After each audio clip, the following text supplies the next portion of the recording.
The men who built the rockets that carried Americans to the moon were the same men who built the rockets that killed thousands of civilians in World War II. And the US government didn't just know that, they buried it. By the end of this video, you'll know the full, unredacted story of Operation Paperclip, how America recruited over 1,600 former Nazi scientists, erased their war crimes from official records, and handed them the keys to the most ambitious program in human history. It's 1945. The war in Europe is ending. Allied forces are moving through the wreckage of the Third Reich, and they are finding things that make no sense to them, yet. Underground tunnels carved into mountains. Blueprints for vehicles that look like science fiction. And factories, slave labor factories, where men were worked to death building weapons their captors had designed. The place was called Mittelwerk. A network of tunnels deep inside Kohnstein Mountain in central Germany.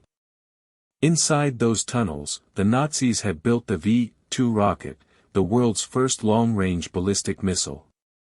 It flew at over 3,500 miles per hour. It carried a 1-ton warhead. And it fell from the stratosphere with no warning, no sound, until the explosion. Over 3,000 V-2 rockets were launched at civilian targets. London. Antwerp. Liège. They killed roughly 9,000 people. But here's the number that almost no one talks about. Over 12,000 concentration camp prisoners died building those rockets inside Mittelwerk. More people died making the V-2 than were ever killed by it. And the man who designed it? He was already thinking about what came next. His name was Wernher von Braun. He was 33 years old when the war ended. He was brilliant, charismatic, and an SS officer. Not by coercion, by application. He joined the Nazi Party in 1937 and the SS in 1940. He personally visited Mittelwerk. He knew what was happening there. But when American forces arrived, von Braun didn't hide. He walked toward them. He had been planning his surrender for months, carefully selecting which country he'd give himself, and his knowledge, to. He chose America. The intelligence officers who debriefed him were stunned. This man didn't just know how to build a rocket. He had already drafted conceptual plans for a rocket that could reach the moon. Here's where the story gets darker. American military leadership was faced with a choice: prosecute von Braun for his war crimes, or use him. They chose to use him. And to do that cleanly, they needed to erase him.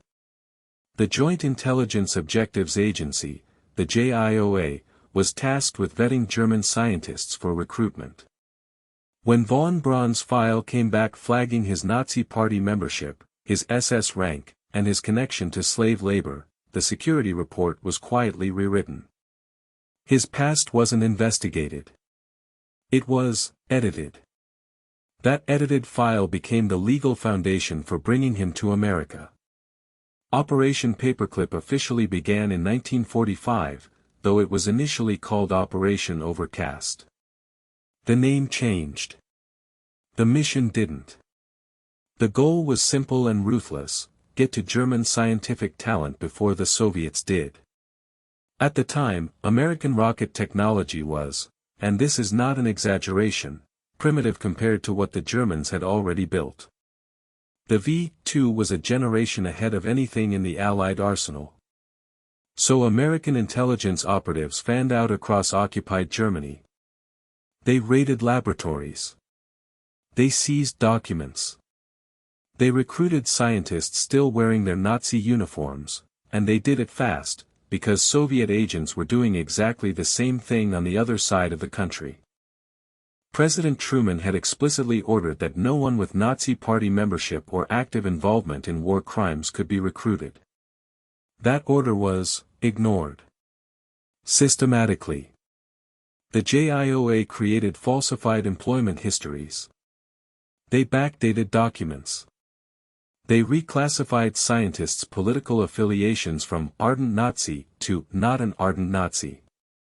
One internal memo, declassified in 1999, described the process plainly: the scientists' records were being repackaged for political palatability. Over 1,600 scientists, engineers, and technicians were brought to America under this program. They were given housing, salaries, and security clearances.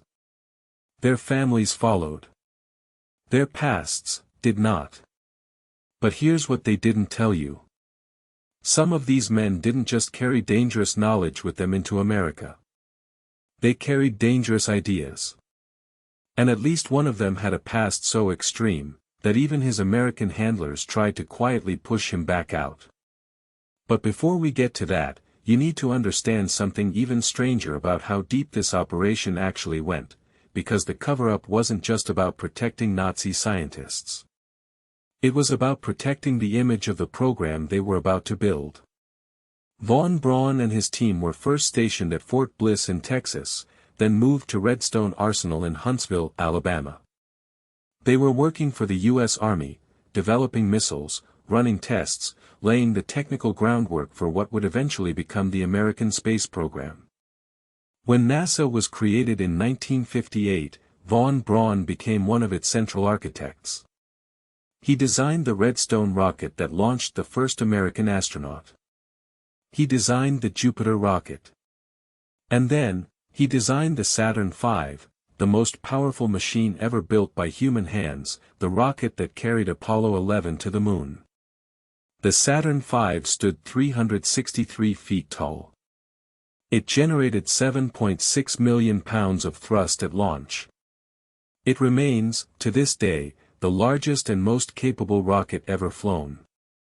And its chief architect had, 15 years earlier, been watching concentration camp prisoners die inside a mountain while building the weapon that preceded it. The men around von Braun had equally complicated histories.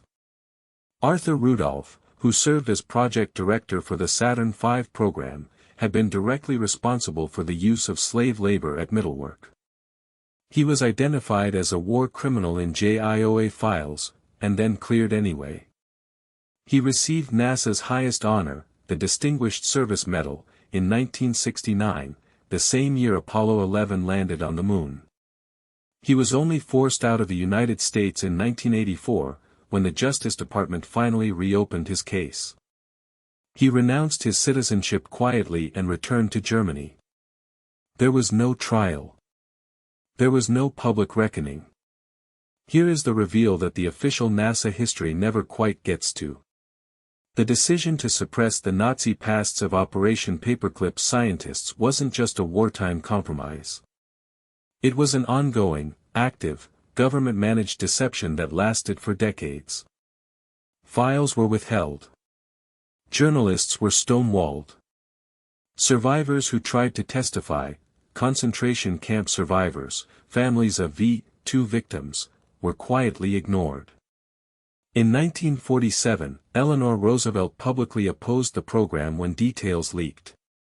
President Truman's own stated policy explicitly banned it. It happened anyway, because the Cold War had reframed the moral equation.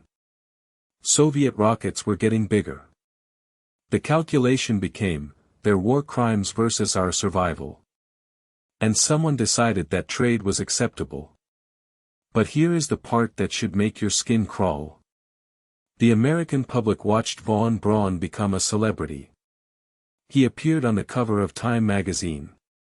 He co-produced TV specials with Walt Disney, watched by millions of children, about the future of space travel.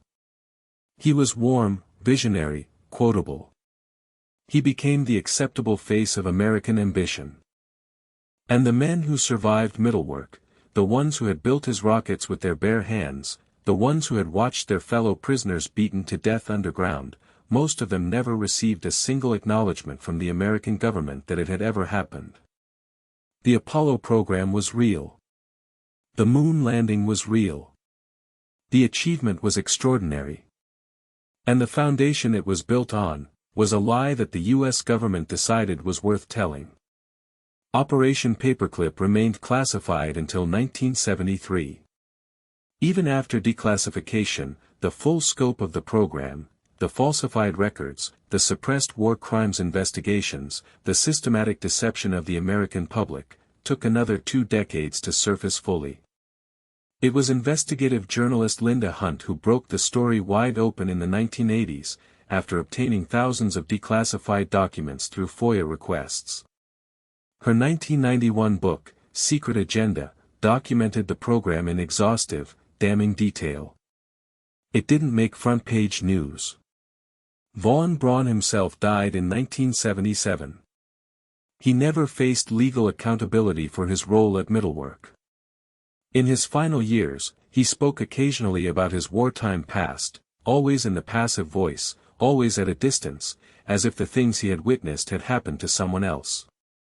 The question that history leaves open, the one that nobody in an official capacity has ever been willing to answer directly, is this: at what point does a civilization's ambition become indistinguishable from its moral failure?